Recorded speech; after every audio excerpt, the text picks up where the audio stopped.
जय हिंद दोस्तों। हम औसत वाले चैप्टर के बारे में पढ़ रहे थे। इसके हम कुछ क्वेश्चन ऑलरेडी सॉल्व कर चुके हैं।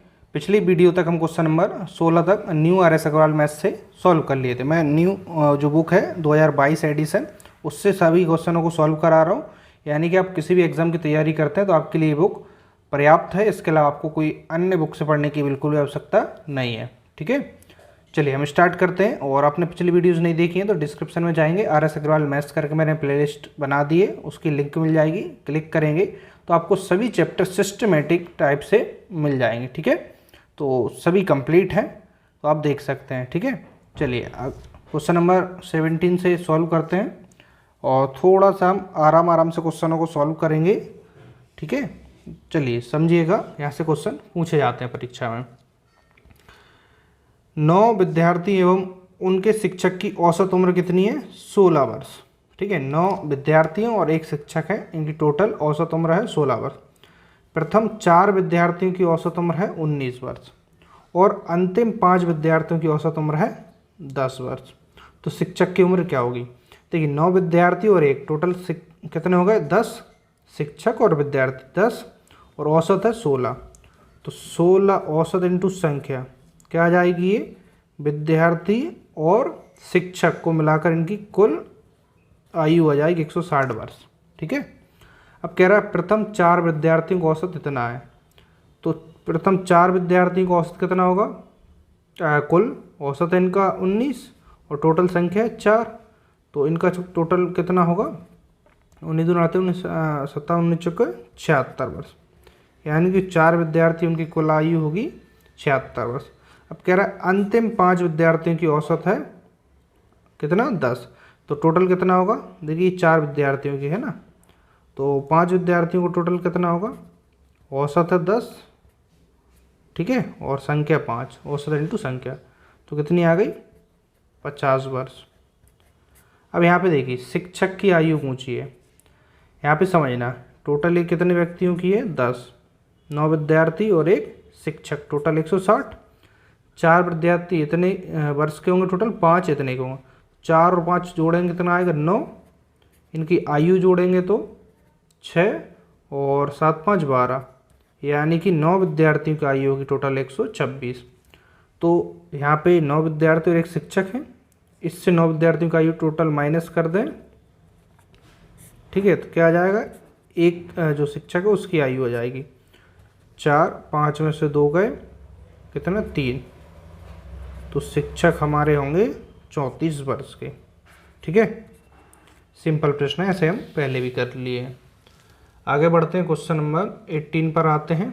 इसको ध्यान से समझिएगा। ठीक है, क्वेश्चन कह रहा है एक कक्षा में 40 विद्यार्थी हैं जिसमें लड़कियों की संख्या जो है लड़कों की संख्या से 16 ज़्यादा है।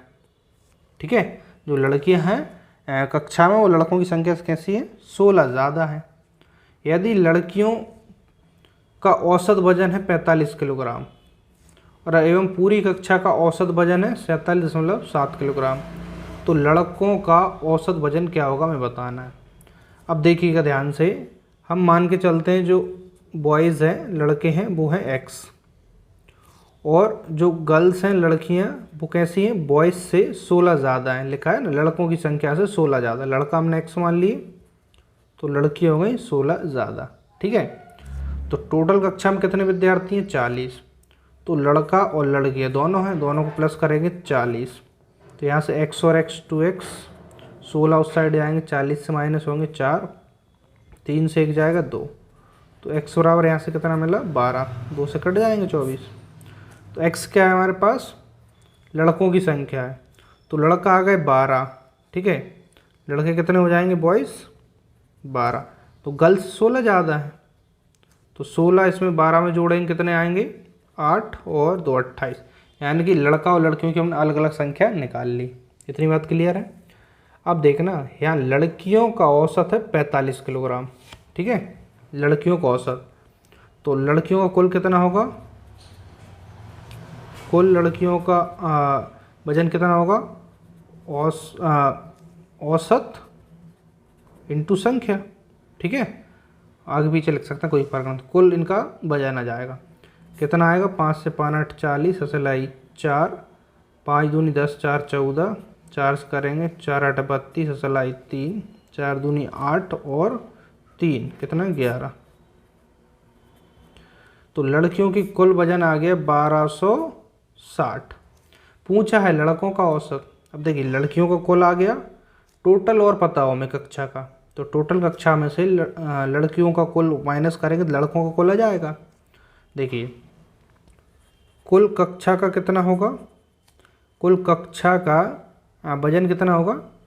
देखिए यहाँ पे कक्षा, पूरी कक्षा का औसत है 47.7, 47.7 औसत इंटू संख्या 40। 4 से गुणा करेंगे 7 चौके 28, असलाई 2, 7 चौके 28 तो 30, असलाई 3, 4 चौक 16 और 7, एक जीरो बढ़ेगी पीछे से एक अंक और दशमलव। बात समझ आ रही। पूरी कक्षा का वजन है 1708 kg, ठीक है, और लड़कियों का वजन है 1260। तो कक्षा के वजन से लड़कियों का वजन घटाएंगे तो लड़कों का वजन आएगा, ठीक है। हम क्या कर रहे हैं, टोटल वजन से लड़कियों का वजन माइनस कर रहे हैं, तो लड़कों का वजन आएगा 8, 10 से 6 जाएंगे 4, 6 से 2 जाएंगे 4, कुछ नहीं, ठीक है, इतनी बचेगा ना। यहाँ पे 10 से 4 गए 6, 6 से 2 गए 4, तो टोटल 448 से किसका वजन आ गया, लड़कों का। टोटल में से लड़कियों का माइनस कर दिया, लड़कों का वजन। अब देखिए लड़कों का औसत पूछा, टोटल वजन, संख्या है लड़कों की 12, तो इनका एवरेज आ जाएगा औसत। 12 दूनी 24, 12 तीन 36 और 12 चौके 48। नहीं, यहाँ पे कुछ मिस्टेक हुई है, एक सेकेंड, 1260, ठीक है, यहाँ पे हमने ठीक किया। यहाँ पे एक बार चेक कर ले, 7 चौके 28, असलाई 2, 7 चौके 28 30, असलाई 3, 4 चौके 16 और 3, 16 3 19 होंगे, 1908 आएगा यहाँ पे, ठीक है, 1908। तो यहाँ पे कितने बचेंगे, 9 में से 2 जाएंगे 7, नहीं 8 में से 2 जाएंगे 6 बचेंगे, यहाँ पे एक इधर दे दिए ना, 648। तो यहाँ पे आएगा 648 बटे 12, 12 से काटेंगे तो 12 5 60, कितने बचे 4, 12 चौके 48, कितना वजन है ना केजी में, तो 54 kg लड़कों का क्या आएगा, औसत वजन आएगा। बात समझ आ गई। टोटल हमने क्या करा, टोटल विद्यार्थी थे 40 और लड़कियां थी 16 अधिक, 16 अधिक मान ली, तो x लड़के माने, तो टोटल संख्या 40, तो यहाँ से x निकाला, x लड़के आ गए और लड़कियां 16 ज़्यादा है। अब यहाँ पे हमने टोटल कक्षा का वजन निकाला, औसत इंटू संख्या, टोटल लड़कियों का वजन औसत इंटू संख्या, तो हमने टोटल कक्षा के वजन से टोटल लड़कियों का वजन माइनस करा, तो जो बचा वो लड़कों का वजन होगा, लड़कों के वजन में लड़कों की संख्या से भाग लगा दिए तो लड़कों का औसत आ गया। क्लियर है। चलिए अगला सवाल समझते हैं, क्वेश्चन नंबर 19। यदि 3 क्रमिक संख्याओं का योग है 81 तो मध्य वाली संख्या क्या होगी। देखिए 3 क्रमिक संख्या क्या, जैसे 1 2 3 क्रमिक कंटिन्यू है, कहीं से भी मान सकते हैं, यानी एक एक जोड़ रहा है, तो पहली संख्या x1 है, दूसरी इसमें 1 जोड़ेंगे, तीसरी के लिए x में 2 जोड़ना पड़ेगा, ठीक है, और इनका योग कह रहा है 81 है, तो प्लस करें योग के लिए, तो x 3x और 2 और 1 3, 3 उस साइड आएंगे, इससे घटेंगे, 1 घटेंगे तो 80, 2 घटेंगे तो 78, तो x बराबर 3 से भाग लगा, 3 दूनी 6, 1 बचा 3 7 21, नहीं 1 बचा 18 होगा, 5 5 3 18, तो x बराबर 26 आ गया। मध्य की संख्या पूछिए, मध्य की संख्या तो यहाँ पे है, x प्लस बने यानी 1 जुड़ जाएगा, कितना जाएगा 27, ठीक है, सिंपल प्रश्न है, समझ में आ गया होगा। आगे बढ़ते हैं क्वेश्चन नंबर 20 पर, और वीडियो को अभी तक लाइक शेयर नहीं करा, जल्दी से वीडियो को लाइक शेयर कर दीजिए। क्वेश्चन नंबर 20 देखिएगा, किसी सप्ताह विशेष में सोमवार से बुधवार का तापमान औसत ले रहे हैं हम, तो कितना है 36 डिग्री सेल्सियस, सोमवार मंगल बुध 3 दिन का औसत है इतना, परंतु इस गणना के अनुसार गुरुवार के तापमान को भी शामिल कर लिया जाए तो 1 डिग्री सेल्सियस बढ़ जाता है। यदि इन 3 दिन में गुरुवार का भी तापमान ऐड कर दे तो औसत 1 डिग्री सेल्सियस बढ़ जाता है, 36 से 37 हो जाता है। तो गुरुवार का तापमान कितना होगा। सबसे पहले देखिए यहाँ पर गुरुवार और जोड़ दिया, तो सोमवार मंगल बुध गुरु 4 दिन का हो गया और यहाँ पे 3 दिन का है, तो 4 दिन का टोटल निकालेंगे तो 4 दिन का औसत 1 डिग्री और बढ़ गया, 36 था 37 हो गया। औसत इंटू संख्या, तो 4 से गुणा क्यों कर रहे हैं, क्योंकि अब 4 दिन का हमें टोटल निकालना है। 7 चौके 28, सलाई 2, 4 × 12 और 2 14। सोमवार मंगल बुध गुरुवार का टोटल तापमान हो गया इतना। सोमवार मंगल बुध 3 दिन का कितना 36, तो टोटल कितना होगा औसत इंटू संख्या, तो 9 और 1 10। ठीक है, अब यहाँ पे कितने दिन का है, 3 दिन का, सोमवार मंगल बुध, और यहाँ पर 4 दिन, सोमवार मंगल बुध गुरु। तो 3 दिन के को माइनस कर दें तो चौथा दिन हमारा गुरुवार ही बचेगा, 0 4 4। कौन सा दिन बचा है, गुरुवार, तो गुरुवार का तापमान होगा 40 डिग्री सेल्सियस। समझ में आ गई। देखिए जो सेल्सियस वाला क्वेश्चन है सप्ताह को लेकर बिल्कुल एज अ टेस्ट परीक्षा में बहुत ज़्यादा पूछा गया है। ठीक है, चलिए क्वेश्चन नंबर 21 देखते हैं। क्वेश्चन ध्यान से समझिएगा। ठीक है, किसी मेस में 40 विद्यार्थी हैं। मेस समझते हैं आप, यदि हॉस्टल में रुके होंगे तो जहाँ खाना बनता है उसको मेस कहते हैं, बहुत से विद्यार्थी जानते होंगे। ठीक है, 40 विद्यार्थी हैं। यदि विद्यार्थियों की संख्या में 10 की वृद्धि होती है, 10 विद्यार्थी बढ़ गए तो टोटल अब 50 हो गए, तो कुल मासिक व्यय में 2000 रुपये की वृद्धि हो गई। जो मासिक खर्च है उसमें 2000 की अब वृद्धि हो गई, तथा प्रति विद्यार्थी का मासिक औसत व्यय 200 रुपये कम हो गया। टोटल तो 2000 बढ़ गया, लेकिन प्रत्येक व्यक्ति का जो औसत है वो 200 रुपये कम हो गया। तो पहले मैस में कुल कितना मासिक व्यय होता था, तो पहले जो मैस है उसको चलाने में 1 महीने में कितना खर्च होता था वो हमें बताना है। तो मान के चलिए पहले हम मान के चलते हैं, पहले औसत जो देखिए मैस में कुल कितना मासिक व्यय होता था, तो मान के चलते हैं पहले प्रति व्यक्ति x रुपये व्यय होता था प्रति व्यक्ति। ठीक है, तो 40 व्यक्ति थे, 40 x रुपये 1 महीने में खर्च होता था। ठीक है, प्रति व्यक्ति x माना है। अब कह रहा 10 और बढ़ गए, तो 40 संख्या थी, अब कितनी हो गई इनकी 50 हो गई। ठीक है, संख्या 50 हो गई, तो कह रहा है यहाँ पर और कुल मासिक व्यय में 2000 की वृद्धि हो गई। पहले मासिक व्यय 40x था, 2000 इसमें वृद्धि हो गई, अब टोटल इतना हो गया। आगे कह रहा है यहाँ पे देखिए 2000 की वृद्धि हो, प्रति विद्यार्थी का मासिक औसत व्यय 200 रुपये कम हो गया। यानी कि पहले x था प्रति व्यक्ति का मासिक, अब 200 कम हो गया है ना। अब प्रत्येक का इतना है, तो 50 का कितना होगा, 50 से गुणा, तो 50 का खर्च अब इतना है। ठीक है, ज़्यादा है ना। 2000 हम ऑलरेडी इसमें जोड़ चुके हैं, तो दोनों बराबर हो जाएंगे। जी 2000 बढ़ गया तो इसमें हमने 2000 जोड़ दिए, कितना आएगा 40x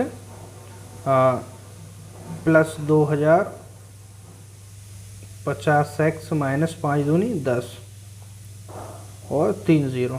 ठीक है, अब यहाँ पे देखिए 10,000 को हम इस साइड लाएंगे, 2000 और जोड़ जाएगा, कितना हो जाएगा टोटल 12,000। 40x उस साइड आएंगे, 50 से कट जाएंगे 10x, तो x बराबर देखिए 10 से 1 0 कट जाएगी, x बराबर आ गया हमारे पास 1200। यानी कि पहले प्रति व्यक्ति मासिक व्यय होता था 1200 रुपये। ठीक है, तो क्वेश्चन क्या पूछा है, पहले मैस में कुल कितना व्यय, तो पहले कुल होता था 40x व्यय, तो 12 इसमें रखेंगे x की जगह पे, 40 इंटू 1200, तो 12 दूनी 36, 12 चौको 48 और 3 0, तो टोटल व्यय इतना होता था 48,000 रुपये। ठीक है, समझ में आ गया, आंसर होगा ए वाला। ठीक है, चलिए अगले क्वेश्चन पर आते हैं। क्वेश्चन नंबर 22, निम्नलिखित संख्याओं का औसत कितना है। सिंपल सवाल है, सिर्फ संख्याओं को जोड़ना है और कितनी संख्या 3 और 3 6 से भाग लगाना है। ठीक है, संख्याओं का करना है, जोड़ना है, औसत पूछा है ना, तो संख्याओं को यहाँ पर जोड़ना है और किससे भाग लगाना है, जितनी संख्या हो उतनी, तो 3 3 6 संख्या है, तो इसको आप सॉल्व करिएगा, संख्याओं को जोड़ के 6 से भाग लगा दीजिएगा और आंसर मुझे नीचे कमेंट से बताइएगा। ठीक है, चलिए अगले सवाल पर आते हैं। क्वेश्चन नंबर 23, प्रथम 100 धन पूर्णांकों का औसत कितना है, यानी कि 1 2 3 इस प्रकार से कहाँ तक 100 तक। तो पहले हम इसका योग निकालेंगे, योग हमने निकालना सीखा था। प्रथम n प्राकृत संख्याओं का योग कैसे निकालते हैं, 1/2 n यहाँ पे 100 है और n + 1 100 और 1 101, मैं पहले फॉर्मूले बता चुका हूँ। तो योग आ जाएगा हमारा यहाँ पे 2 से 50, तो कुल योग आ गया 50 गुणा 101। औसत कुल योग बटे संख्या, संख्या है 100, 50 दूनी 100, 2 से काटेंगे तो एवरेज है ना औसत, 2 से काटेंगे 2 5 10, भागने जाने की 0.25 10, तो औसत आएगा 50.5। समझ में आ गया, सिंपल प्रश्न है। चलिए आगे देखते हैं नेक्स्ट क्वेश्चन। 24 क्वेश्चन क्या है हमारा, प्रथम 9 अभाज्य संख्याओं का औसत कितना। अभाज्य संख्या क्या होती है, जिसमें एक और स्वयं कलाप किसी और से भाग ना जाए, और नंबर सिस्टम में मैंने आपको सम विषम भाज्य अभाज्य सभी पढ़ा दिया है, ठीक है। तो नंबर सिस्टम वाला चैप्टर आप देख लेना। तो 9 अभाज्य संख्याओं का औसत, पहले 9 अभाज्य संख्या लिखना पड़ेगी। सबसे छोटी अभाज्य संख्या तो मैंने एक ट्रिक आपको बताई होगी, 21 42। सम सबसे छोटी, विषम भाज्य और अभाज्य, ठीक है। सम विषम भाज्य अभाज्य, तो सबसे छोटी अभाज्य होती है 2, फिर 3, फिर 5, 7, 9 में चला जाएगा भाग 11, 13, 13 के बाद 17, 19, 9 लिखना, कितनी हो गई 3, 3 6 7 8, एक और 23। तो ये 9 अभाज्य संख्या हो गई। इनका औसत तो कुल टोटल कर लेंगे, अब इन सभी का जोड़ लेते हैं। 3 2 5, 5 10, 7 17, 17 और 11 कितने होंगे, एक जोड़ेंगे 18 और 28, 28 में 13, तो 2 जोड़ दिए 30, 11 बचे 41, 7 जोड़ दें 48 और 10 48 58, 58 में यहाँ से 2 जोड़ दें 60 और 17 कितने हो जाएंगे, 60 17 77, 77 में 3 जोड़ेंगे 80 और 2 और मतलब 20, 100 हो जाएंगे। आप जैसे चाहे वैसे जोड़ सकते हैं। 9 से भाग लगाएंगे, 9 एक कम 9, 1 बचा 10, 9 एक कम 9, यानी 11 सही 1/9 आ जाएगा इसका औसत। ऑप्शन हो गया डी, ठीक है। चलिए आज का हम लास्ट क्वेश्चन देख लेते हैं, क्वेश्चन नंबर 25। चलिए क्वेश्चन नंबर 25 क्या है दोस्तों, प्रथम 10 प्राकृत संख्याओं के वर्गों का औसत कितना है। देखिए 10 प्राकृत संख्याओं को वर्गों का, यानी 1 2 3 इस प्रकार से कहाँ तक 10 तक। पहले इसका योग निकालेंगे। योग का फॉर्मूला हमने देखा था 1/6n, n यहाँ पे 10 है, n+1 और 2n+1, 10 दूनी 20 और 21, तो ये योग आ जाएगा, ठीक है। ये क्या आएगा, योग। तो यहाँ पे 3 से काटें, 3 दूनी 6, 3 7 21, 2 से काटें 55 गुणा 7, तो 55 गुणा 7, ये क्या आ गया हमारा योग। इससे गुणा भी कर लें चाहे, 7 5 35 सलाई 3, 7 5 35 और 3 38, कुल योग बटे संख्या हमारे पास है 10, तो क्या आ जाएगा एवरेज। तो पीछे से एक अंक हुआ 38.5, औसत आ गया हमारा, ठीक है। यहाँ तक कोई दिक्कत है, ठीक है दोस्तों। इससे आगे क्वेश्चन हम नेक्स्ट वीडियो में सॉल्व करेंगे। यदि वीडियो आपको पसंद आई तो वीडियो को लाइक शेयर करें और कमेंट्स करके आपको बताएं। चैनल को सब्सक्राइब कर लें, बेल आइकन को जरूर प्रेस करें ताकि नोटिफिकेशन आप तक पहुंच सके। और आपको अन्य वीडियोस देखना है तो डिस्क्रिप्शन में जाइए, चेक कीजिएगा। अन्य सब्जेक्ट की भी आपको प्लेलिस्ट की लिंक मिल जाएगी, या चैनल पे प्लेलिस्ट में जाएंगे तो मैं बहुत सारी वीडियोस बहुत सारी विषय की ऑलरेडी डाल चुका हूँ, देख लीजिएगा। सारी वीडियो आपके लिए काम आएंगी, ठीक है। और टेलीग्राम पे नहीं जुड़े, टेलीग्राम चैनल ज्वाइन कर लेना, इसकी PDF आपको वहाँ पर मिल जाएगी। मिलते हैं नेक्स्ट वीडियो में। एक चीज़ और, आप फेसबुक पेज को जल्दी से ज्वाइन करिए, नीचे डिस्क्रिप्शन में है। फेसबुक पेज को ज्वाइन करना मत भूलिए, क्योंकि कुछ ऑफ़र आते हैं नोट्स से रिलेटेड, तो आपको कहाँ पर मिलते हैं, फेसबुक पेज पर अच्छे ऑफ़र मिल जाते हैं, ठीक है। तो उसको ज़रूर ज्वाइन कर लेना। बाकी मेरा इंस्टाग्राम अकाउंट भी है, वो भी लिंक डिस्क्रिप्शन में है, ठीक है। चलिए मिलते हैं नेक्स्ट वीडियो में। आज के लिए इतना ही। जय हिंद, वंदे मातरम।